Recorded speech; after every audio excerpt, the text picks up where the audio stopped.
வியாதியிலிருந்து வேறு பிரிக்கிறது வசனம், வறுமையிலிருந்து வேறு பிரிக்கிறது வசனம், வாழ்க்கைக்கு எல்லா குழப்பத்திலிருந்து நம்ம வேறு பிரிக்கிறது வசனம். வார்த்தையின் உத்தமத்தை பார்க்கிறோம், அது உள் நுழைவதற்கு இடம் கொடுக்கிறோம். இடம் கொடுத்து அதையே சிந்திச்சு அதையே உற்று பார்த்து கொண்டிருந்தோம்னா அந்த சாயலாக மாறும். நம்ம மாற்றுறது ரெண்டு, ஒன்று கிறிஸ்து மாற்றுறாரு, இன்னும் நம்ம பரிபூர்ணமாக ரேடிக்கலாக மாற்றுறது கர்த்தருடைய வார்த்தை. அப்படி ரேடிக்கலாக மாறுவதற்கு தேவன் கொடுத்துருக்க ஒரு டூல் லிவிங் வேர்டு, இன்னொன்று வந்து ரிட்டன் வேர்டு. ஜீவ வார்த்தையாக இருக்கிற கிறிஸ்து, இன்னொன்று எழுதப்பட்ட வார்த்தையாக இருக்கிற தேவனோட வார்த்தை. மார்க் 4 லேண்டை பற்றி பேசுகிறார். இந்த போதனை தெரிஞ்சிச்சுன்னா எல்லா போதனையும் தெரியுங்கிறார். முதல் லேண்டு வழி எறிகிறார். வசனத்தை விதைத்த உடனே சாத்தான் வர்றாங்க. வசனத்தை விதைனாவே வேலை செய்யணுங்க.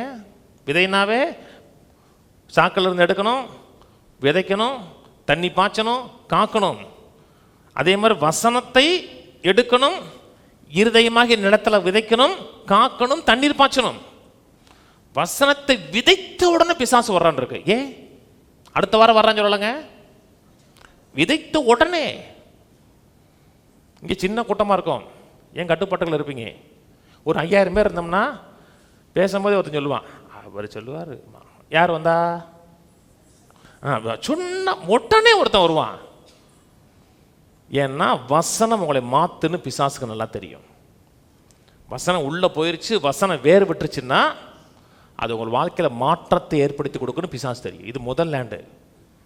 வசனத்தை கேட்ட உடனே பிசாசு வர்றான். அடுத்த வசனம் சொல்லுது, அப்படியே வசனத்தை 16 2வது லேண்டு, அப்படியே வசனத்தை கேட்ட உடனே அதை சந்தோஷமாய் ஏற்றுக்கொண்டும் தங்களுக்குள்ளே வேறு கொள்ளாதபடியினாலே கொஞ்ச காலம் நிலைத்திருக்கிறார்கள்.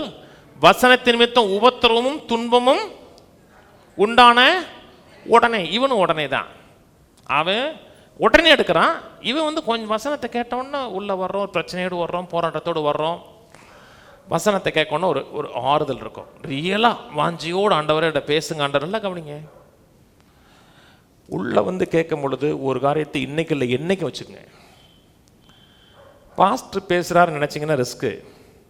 கர்த்தர் என்கிட்ட ஒரு காரியம் சொல்கிறார் அப்படி நினச்சிங்கன்னா தான் பதில் பெற முடியும்.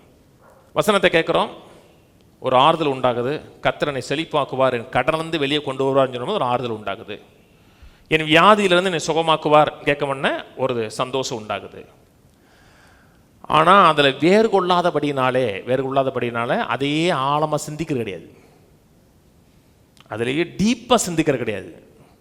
அதை வந்து ஆராய்ச்சி பண்ணிக்கிட்டு இருப்பாங்க. அதை எப்படி பணக்காரனாக முடியும், அதை எப்படி சுகமாக முடியும், கர்த்தர் வந்து எல்லா வியாதியும் சுகமாக்குவாரா, டாக்டரை சுகமாக்க முடியாது அப்படின்னா நீங்கள் வேர்கொள்ளலை. எது நிமித்தம் பிரச்சனை வருது? வசனத்து நிமித்தம் உபத்திரம் வருது. இன்னைக்கு உங்கள் வாழ்க்கையில் வசனத்தை கேட்குறீங்க, ஒரு வீட்டில் பிரச்சனை வருது, போராட்டம் வருது. எதுக்கு வருதுன்னா வசனத்திலேருந்து கண்ணை எடுத்து போடுவதற்காக அந்த பிரச்சனை போராட்டம் வருது. கவனிக்கிறீங்க? எதுக்கு வருதுன்னு உடனே அடையாளம் தெரியணும். நம்மளோட மனதில் இருக்க வசனத்தை எடுத்து போடுறதுக்கு பிசாசு வந்திருக்கான் அப்படின்னு தெரியும். வசனத்து நிமித்தம் உபத்திரமும் துன்பம் உண்டான உடனே இரடல் அடைகிறார். இது 2வது லேண்டு. 3வது லேண்டு, வசனத்தை கேட்டு உலக கவலை, ஐஸ்வர்யத்தின் மயக்கம், மற்றவர்களை குறித்த உண்டான இச்சை உட்பிரவேசித்து வசனத்தை நெருக்கி போடாதனாலே அவங்களுக்கு பணம் கிடைக்கும்.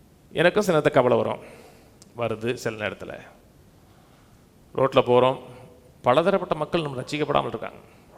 மக்கள் அப்படியே போகும்போது இன்னும் ரசிக்கப்படாமல் இருக்காங்கன்னு கவலை வருது எனக்கு. இவ்வளோ ஆண்டுகள் ஆச்சு, 2000 வருஷம் ஆச்சு ரத்தம் சிந்தி, இன்னும் இப்படியே இருக்காங்கன்னு நினச்சா கவலை வருது. ஆனால் நான் கவலைப்படுறதுனால அவன் மாறுவான்னு கேட்டால் மாற மாட்டான். உங்கள் குடும்பத்தில் சில பிரச்சனை இருந்துச்சுன்னா அதை என்னை பாதிக்கும்.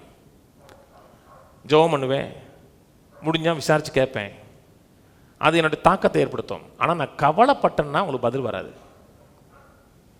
ரொம்ப பேருக்கு ஏன் வசனம் வேலை செய்யல தெரியுமா? கவலை உள்ள வந்துருச்சுன்னா அந்த வசனத்தை அப்படி சோக் பண்ணிடும். இன்னொரு முக்கியமான காரியம் ஐஸ்வர்யத்தின் மயக்கம். பணம் அவசியம். ஆனால் பணமே குறியா இருந்தோம்னா வசனம் வேலை செய்யாது. உங்களை மாற்ற வசனம் வேலை செய்யறதுக்கு நீங்கள் இடம் கொடுக்கவே மாட்டீங்க. பணம் உங்களை மாற்றாதுங்க, தேவனோட வார்த்தை தாங்க மாற்றும். நான் சொன்னதை புரியுதுங்களா? பணம் பணம் பணம் பணம் மனது முழுக்க பணமாக இருந்துச்சுன்னா வசனம் உள்ளே நுழைய முடியாத அளவுக்கு அதை அப்படி நெரிக்கிறோம்.